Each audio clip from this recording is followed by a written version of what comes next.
Alogie, bonjour, and welcome to another episode of Metis Time Capsule. And we would like to wish everybody out there a very merry Manito Okisikaw.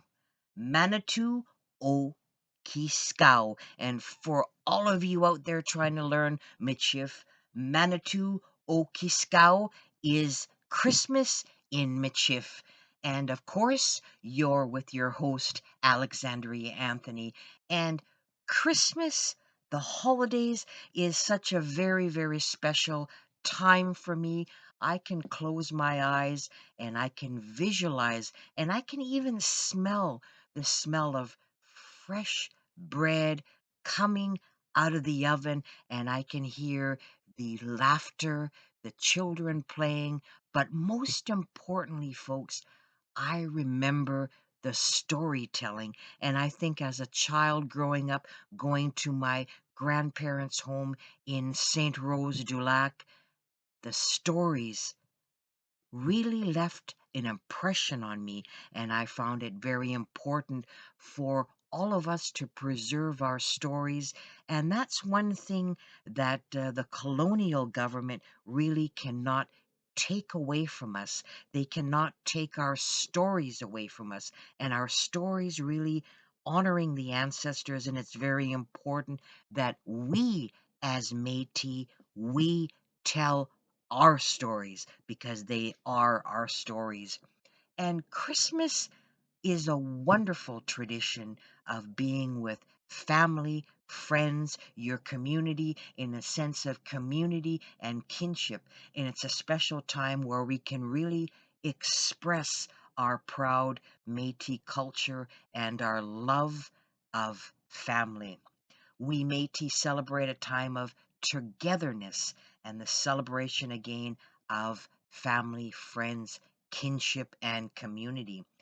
Let's roll back our Métis time capsule back to the 19th century.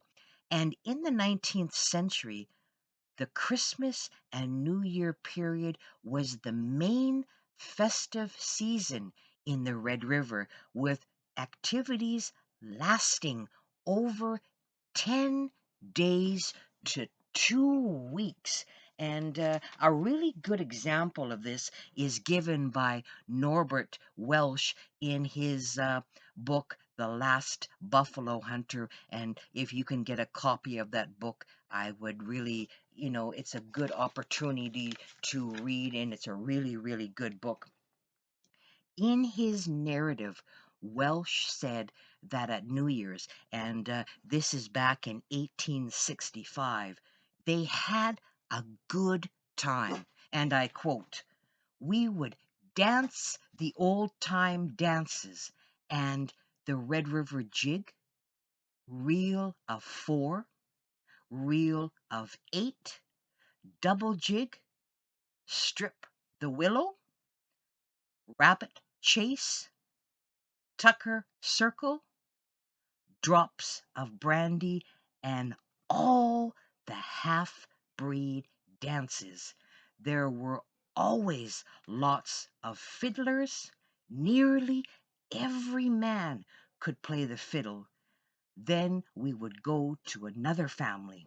I tell you, we had a regular good time. We had lots to eat and drink. This feasting lasted about 10 days, end of quote. So that's really a theme that you're going to see running through here, is that lots of feasting. They had a good time with songs, dancing, what have you. And the prominent Métis entrepreneur, James Mackay, who was born at Edmonton House in 1828 and he died in 1879 at St. James in Manitoba, invariably gave a fun-filled New Year's party at his home in the Red River settlement. And his home was called Deer Lodge, and there was a frequent gathering place for the Métis, Indians, and other residents in the area. And in his New Year's Day festivities, they consisted, of course, of dancing, music, songs, eating, and socializing. And this all began in the late afternoon. And the young men were all gussied up in their best homespun, while the young ladies wore their finest dresses and close fitting bodices. And of course, this is very important. All wore moccasins, making fast foot shuffling easy while they were dancing.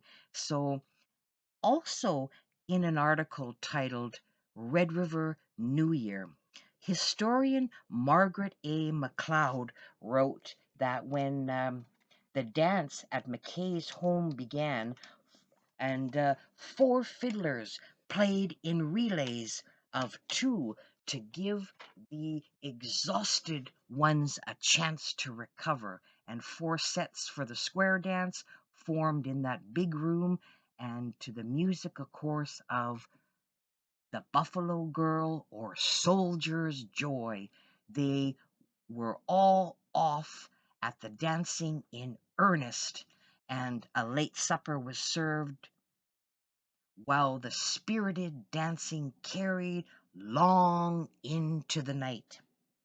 Food, of course, that was served, and food is very important at these festivities, were buffalo tongues and buffalo hump, smoked deer, beaver tail, roasted ducks and geese, hot joints of beef and pork, pemmican, bannock, and strong black tea,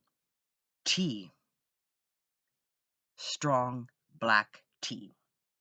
Joseph James Hargrave wrote in his 1871 book Red River about various happenings during Christmas and New Year holidays. So we've got another example, and I quote: much driving about and visiting take place, and balls, family parties, and celebrations of a kindred nature are set on foot. One of the principal events in the holidays is the celebration of a midnight mass in the Cathedral of St. Boniface, Manitoba, on Christmas Eve. Weddings, of course, during this time for Métis were very common, um, and lasted several days with much feasting again, dancing, and drinking. And here's another example.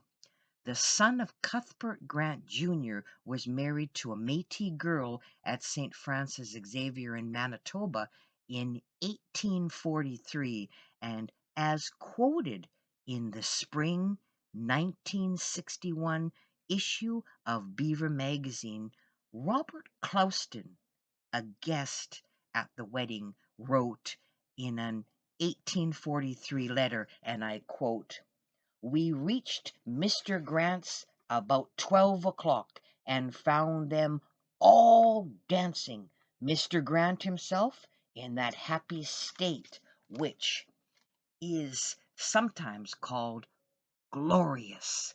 We had something to eat and then joined the dance. We had dancing all day until 4 o'clock next morning, and by 9 the following day left them heartily tired of the scene, but thinking the bridegroom a very happy fellow. End of quote. And in the morning, it said, a breakfast was served, and it was a custom that one had to sing a song to the bride to receive a piece of the wedding cake. And early on the morning of Christmas Day, Métis families traveled by horse and sleigh to loved ones' home and stayed late into the evenings. And Christmas and New Year's foods consisted of uh, elebeng, which is fried donut like bannock, meatballs, the boulette, stew, choke cherries, or Saskatoon berries that were served with a very heavy cream and sugar, puddings, pemmican, wild game, tea, and homemade beer and wine.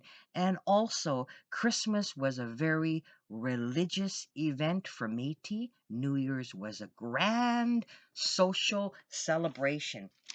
So, folks, we at Métis Time Capsule would like to wish everybody out there a very Merry Métis Christmas and Merry Manito Okisikaw, which is again Christmas in Michif. We would like to hope that you hold your family close and dear and remember the ancestors, our Métis ancestors, that kinship, community, family was so very important. Again, storytelling at these events is so important to keep our ancestors alive. So we hope that you all have a safe, healthy holiday season and all the best for the new year. And again, a very merry Manitou Kiskau to every one of our listeners out there, and we appreciate each and every one of you, and thank you for your support.